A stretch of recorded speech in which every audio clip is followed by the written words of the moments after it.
All right, thank you for tuning in to Chompin at the Bit. This is episode 6. And so with this episode, I'm going to go over some NBA action. I don't know if you watched the game like I did, but tonight was an incredible night of basketball. I mean, game 1 between Celtics and the Heat, which I talked about in the last episode, went down to the wire. That Bam Adebayo block, I gotta say, it's probably the best block I'd seen maybe in my lifetime. I'm just throwing it out there. I might be caught up in the moment, but yeah. Eastern Conference Finals, game on the line. For him to step up and block Tatum's dunk attempt, yeah. But I just want to get that out of the way first, because my main focus on this episode is what happened in the second game tonight, where the Nuggets pulled off a shocker, came back from being down 3-1 against the Clippers, which everybody has been saying all year, best team in basketball, title favorite, all that. Nah. They get eliminated tonight by the Nuggets. Won 3 games in a row. And they didn't just squeak by either. I mean, they blew out the Clippers tonight by 20. Nobody saw that coming for sure. And as I was sitting there watching the game, probably within like the first 5 minutes of the fourth quarter, I knew the Nuggets were going to take it, because the Clippers their body language was awful. They actually were taking decent shots, but they couldn't hit anything. So as I was sitting there watching it, first thought automatically was, when you have a team put together like this and everybody's expecting them to win the title and you don't even make the Western Conference Finals, and also looking at Steve Ballmer, who was actually in the bubble sitting in the stands, and the look on his face, I'm guessing changes are coming. But in order to, I guess, look forward at what changes they can make, you gotta kind of reflect and see who exactly do you blame for the collapse. And with this Clippers team, there's a lot of blame to go around. The easiest thing to do would be to blame the coach, Doc Rivers. I mean, I can put a little blame on Doc, but I'm not going to put too much. I might give Doc 5% of the blame, if that, to be honest. My main issue, it just seemed like the Clippers weren't into it this year. And if you have been following the NBA bubble, all the news coming out, you know that Lou Williams left the bubble. We all know that story. He went back to Atlanta, where he's from, went down to Magic City, had to get him some wings. I mean, they named wings after him and all that. Yeah, but I don't know. To me, that kind of seems like a lack of focus or something. Because you're in the bubble, you're down there for one reason. It's bad enough that you are away from your family, although their families do show up. So I guess for the semifinals, which is where the Nuggets Clippers series was, they were allowed like a visitor or something. But if the Clippers had made it to the conference finals, they actually get family to stay with them in the bubble. Because I did see that with the Celtics and Heat. They showed Jason Tatum greeting his son, who can now stay in the bubble with him. So, yeah. But yeah, Lou Williams goes off, does that, comes back. He's forced to go into quarantine. Harold left, but I believe he took care of a family matter, so that's different. But Paul George has been inconsistent all playoff long, and he was awful tonight. I mean, he took a 3 from the corner. He was wide open. He hit the side of the backboard. I don't know if I've ever seen Paul George do that. Kawhi. Now, here's the interesting thing with Kawhi. I believe Kawhi is only like 30 years old. But he didn't look right. I mean, I know that there were some concerns back when he was in San Antonio with his knees, I believe. And I don't know if that's an issue or not, but yeah, he just doesn't seem right. Because we know last year the Raptors were very careful with him, which a lot of fans were upset about, but it worked last year because by the time it came down to like the Eastern Conference Finals and the Finals, Kawhi was relatively rested and good to go. There were plenty of instances in this Nuggets series where like you were looking for Kawhi or Paul George to take over. They just couldn't do it. And defensively, once the Nuggets went down 3-1, each game after that, you could see Jokic and Murray getting more and more comfortable against the Clippers team, even though the Clippers are supposed to be a great defensive team when you're, at least the reputation of Paul George and Kawhi Leonard are that they're two of the top two-way players in the league, which I think we could put that to rest now. That's not a thing. Now, if we hear that, Kawhi had an injury or something and maybe Paul George is dealing with something, then I can change my opinion. But as of right now, all the, Kawhi being the best in the league talk, I think that's put to rest.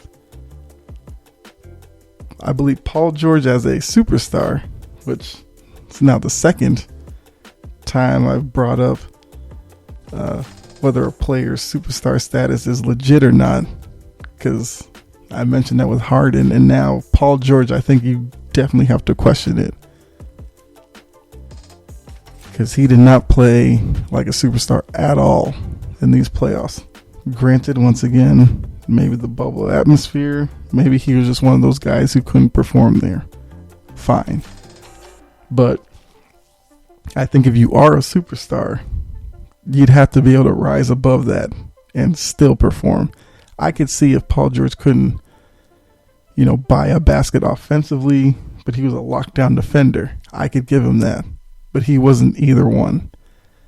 So, yeah. He, for me, drops out of that superstar category. Kawhi, I can keep him up there, but I don't know. Kawhi's just looking like a guy who, now being 30, I kind of wonder how much longer does Kawhi play. I'm not saying he's going to retire this year or anything, but is Kawhi a guy that maybe only plays till he's like 33, 34, if that? I don't know. That would be something to watch, though. But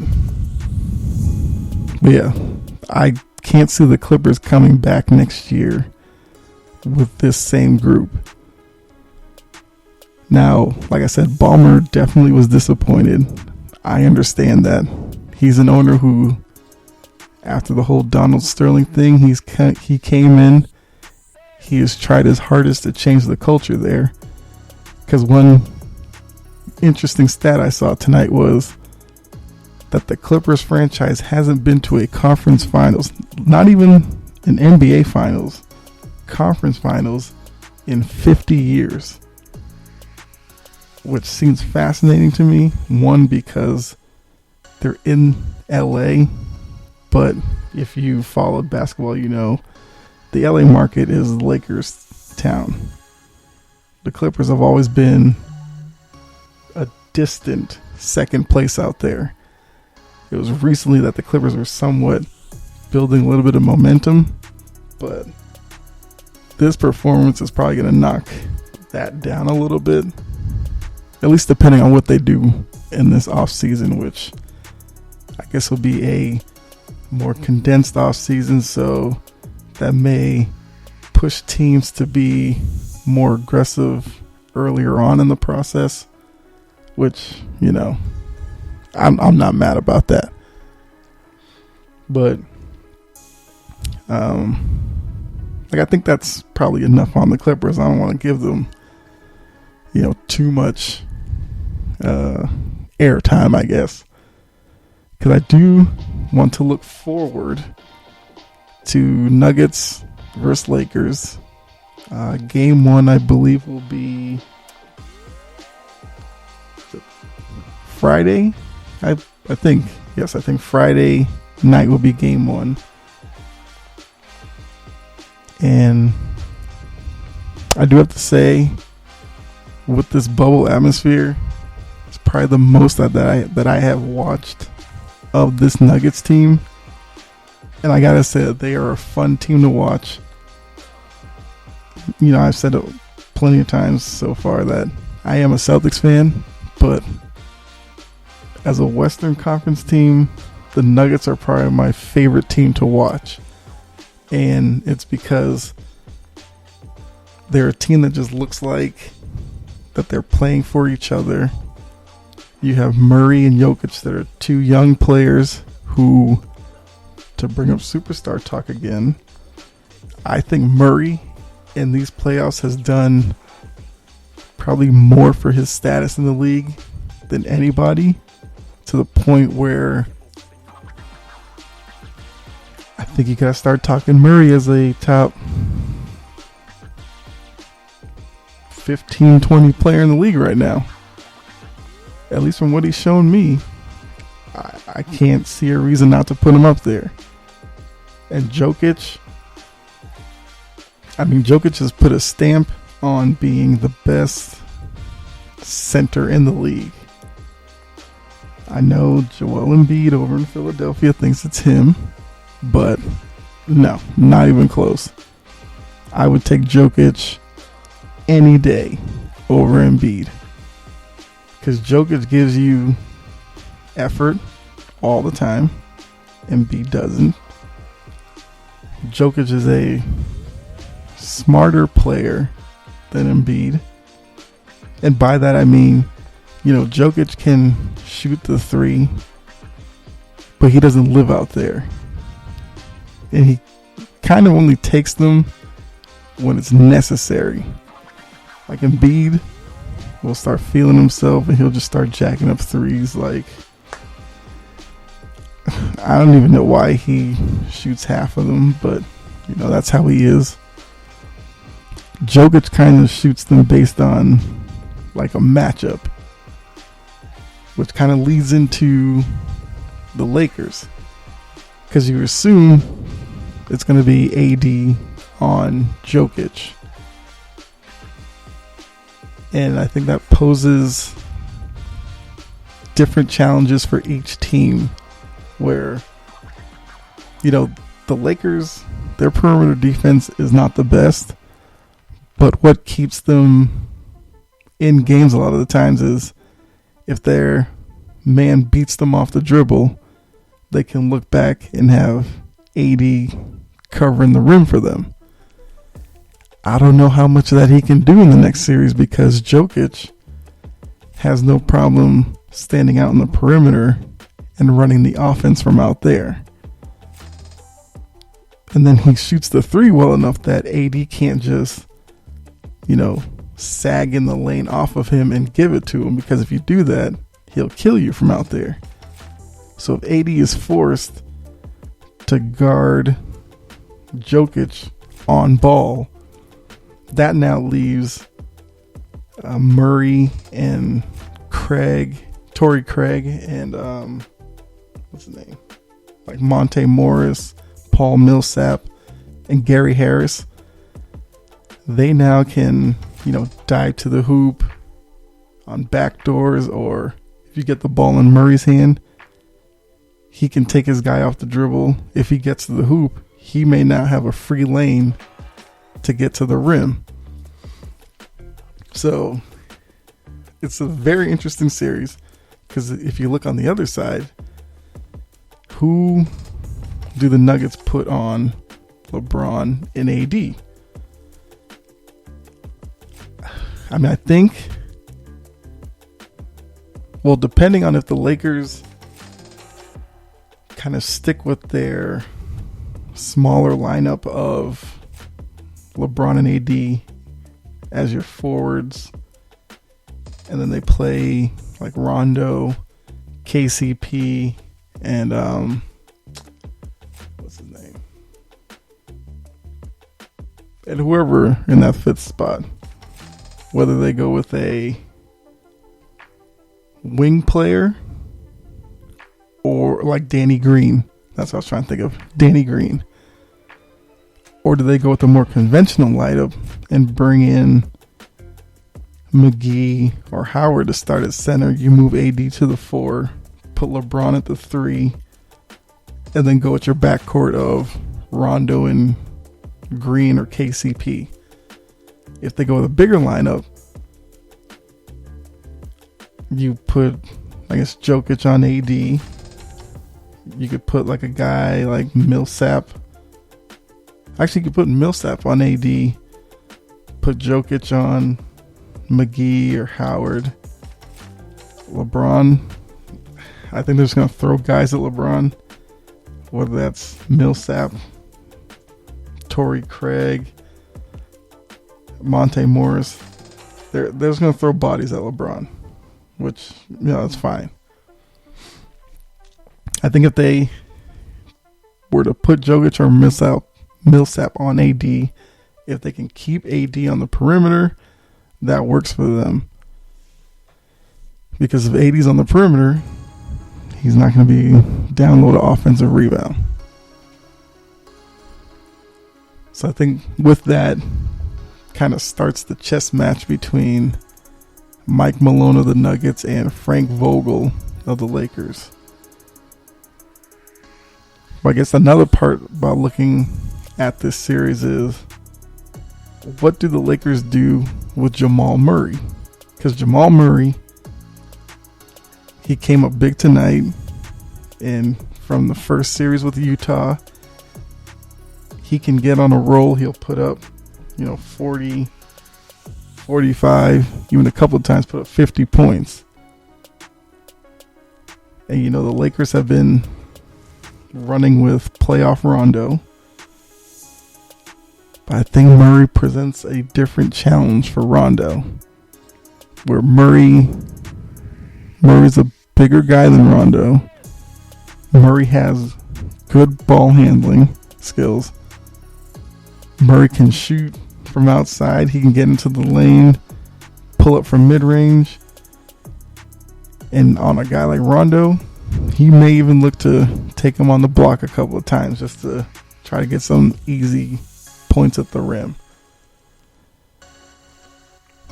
So my question with playoff Rondo has been, like, I remember Rondo back when he was with the Celtics. Great on-ball defender. It seems like each team he's been to since leaving Boston, that defense has gotten a little bit more suspect. And now it's kind of to the point where you can get around Rondo pretty easily. It's just that with Rondo's long arms, he can reach in and knock the ball away from you. I don't know if he can do that against Murray. Murray's too good of a ball handler. And if Rondo can't keep Murray away from the paint, I think the Lakers will be in trouble this series. And I guess the other way around, if the Nuggets can play defense the way that they did game 6 and 7 against the Clippers, where like all 5 guys on the court basically looked like they were tied together with string. They're all flying around.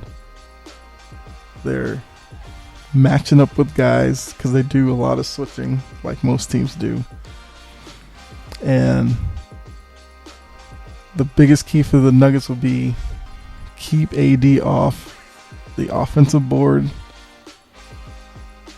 and keep him away from the paint.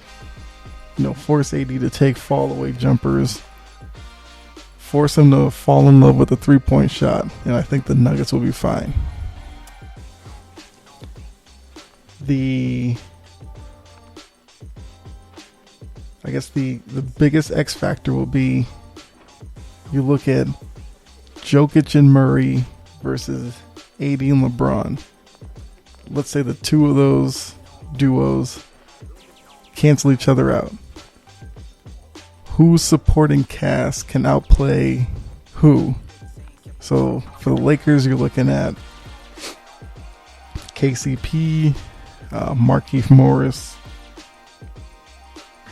Rondo, Danny Green. Those are probably your major contributors, with Alex Caruso, I guess, chipping in a little bit, versus Jeremy Grant, Paul Millsap, Gary Harris, Torrey Craig, I believe it's Mason Plumlee. There's like 3 Plumlee brothers in the NBA right now, but I believe this one's Mason. So just looking at those 2 groups right now, I would give the edge to the Nuggets. Yeah. I think the Nuggets group can be counted on more consistently than that Lakers group. Because there's been plenty of games this postseason where with that Lakers group, you don't know what you'll get from half of them on a nightly basis. Because there's been quite a few games where it's basically all on LeBron and AD's shoulders. And I think there's been a few games where those guys have had to score 55, 60 points just to put the Lakers in a position to win ball games. Not to say they can't do that in this series, but I think that won't be enough on its own to get the Lakers over the hump. Like, they're going to need a third guy, or at least a third and a fourth guy, to give them, I'd say, probably 20 points a game. I think that they'll be looking to probably Danny Green and Markieff Morris. Danny Green could get them 10, 12 points a game. Markieff can get them another 10 a game. I think they'll be in a good position. Because then outside of that, Rondo will get you. Rondo's going to be good for probably at least 1 triple-double in one of these games. You can probably count on that. But it's going to be interesting. Like, does Vogel change up his rotation in any way to match the Nuggets, who can... Oh, and with the Nuggets, I didn't even bring up Michael Porter Jr. He may be the biggest X factor because he's a guy who has, I'd say, guard type skills in a large frame. I don't know if the Lakers have anybody coming off their bench or one of the supporting guys on the Lakers that can match Porter Jr. So if this becomes a series where, Jokic can get you 25, Murray can get you 25, and Porter Jr. can also get you 20, Lakers may have a serious problem on their hands. And also looking at this playoffs, the Nuggets are about as battle tested as any team in the bubble right now. Because they were down 3-1 first round to Utah, came back, beat them in Game 7. And as I said in the beginning of the episode, they were just down 3-1 to the Clippers, managed to win 3 in a row, and blow them out in Game 7. So, based off of that, this Nuggets team is not going to be a team that, if they lose Game 1, they might be mentally scarred or anything like that. Like, this team's going to be one that's going to expect, if the Lakers go on a run, take an early 10-point lead, they'll feel like, oh, that's no problem. We can come back. That's easy. So, if the Lakers do end up with any type of lead in any game, they're going to have to know that they're going to have to continue to execute in order to keep the Nuggets down. And if the Lakers do manage to get a 3-1 series lead, then the Nuggets would have already done it twice. So you know that they're not going to check out either. That's kind of the reason why I would say that the Nuggets are one of my favorite teams to watch. Like, I love watching Jokic and his point guard skills at the center position. And Murray has grown on me. Like, I didn't really think that much of Jamal Murray before this year, mainly because I didn't watch a lot of Nuggets games. But yeah, I like his game a lot. So I guess with that, we have 4 teams left in the bubble: Miami Heat, Boston Celtics, Denver Nuggets, Los Angeles Lakers. I'm sure if you ask the experts on, ESPN or Fox Sports,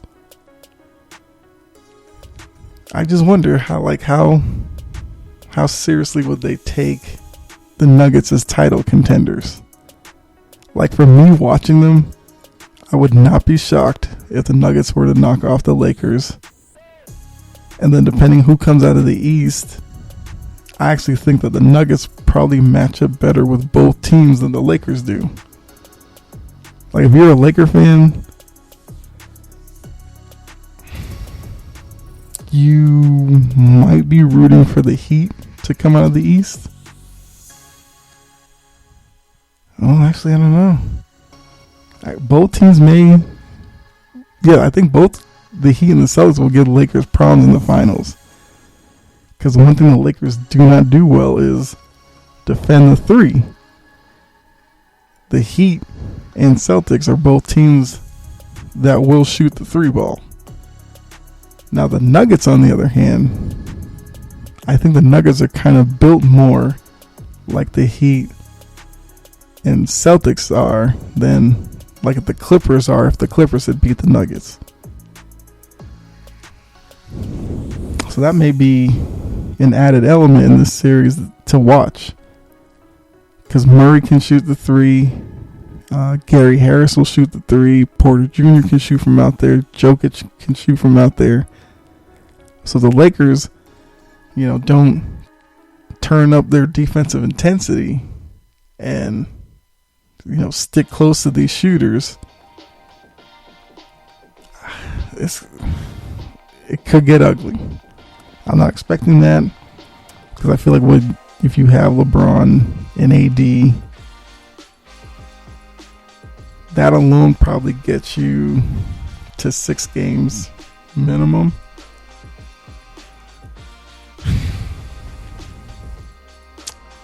Yeah, I don't know. I mean, I haven't given the matchups like that much thought yet, since the Nuggets did just win tonight. But I mean, as you know, I've given predictions on most series so far, so it's nothing new here. I think looking at it today, I might take the Nuggets in 7. I feel like there's just something about this team.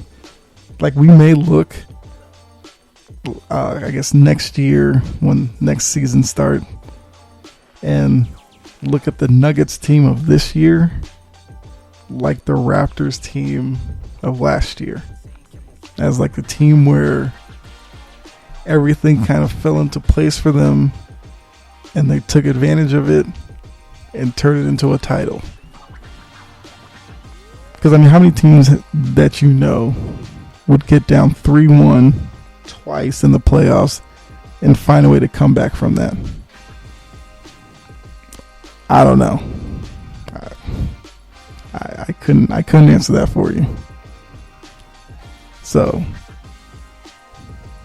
I mean, if you can pull that off, there's got to be something on your side. So yeah, I'm sticking Nuggets in 7. I'm expecting it to be 7 games of, very close games. Wouldn't be shocked if each game were within 5 to 7 points. Yeah. I mean, the more that I've watched this Nuggets team, there's some element to them that just seems like they'll somehow piece it all together, get these young guys to play well enough to make it out of the West. Now, they beat the Lakers and get to the finals, depending on who wins between the Heat and the Celtics. Then I may change, whether they can win it all. But for right now, I'd give the Nuggets as good of a shot as any of the other 3 teams to win it all. Which you can kind of say that for any team, because you're in the Western Conference Finals. If you made to the conference finals, you have a shot at winning it all. But yeah, they're going to be tough. They're going to be tough. I mean, everybody wanted the Battle of LA in the conference finals, but yeah, this Nuggets team probably has snuck up on a lot of people, but people are definitely recognizing now that this is a very good team. So with that, I think that kind of covers the matchup. And as I said, you can write it down. I know I will. I'll keep track. I'm picking Nuggets in 7. So with that, I guess it's good enough place as any to stop for this episode. Thank you for tuning in. As I say in each episode, drop a like, drop a comment, follow, subscribe, tell people you know about it. Appreciate you listening. Hope you enjoyed it. Definitely put your prediction in the comment section. Let me know who you think will win this series and how many games. And I guess looking forward, probably do NFL coverage on the next episode. Because I said in the last episode, I do have to update on my picks. How well did I do this weekend? And then I'll also get you set up for week 2, which is right around the corner with Thursday Night Football. So we'll look forward to the week 2 slate. I will pick more games. Also, quick change on that. I decided that I'm still going to pick 5 games for my picks against the spread. But additionally, outside of the 5, I'm also going to do the Patriots line. As a Patriots fan, I feel like I should pick that game every week. And since I am down in Atlanta and I watch Falcons games because they're on all the time for the market, I will pick the Falcons game each week as well going forward. So, depending on the slate of the other games, it may be only 5 games I pick every week, but I think some weeks it may be 7 games or 6 games I end up taking. So yeah, that's just a quick update on my picks going forward. So, like I said before, thanks for tuning in, and be safe and have a good one. All right, and I'll catch you in the next episode.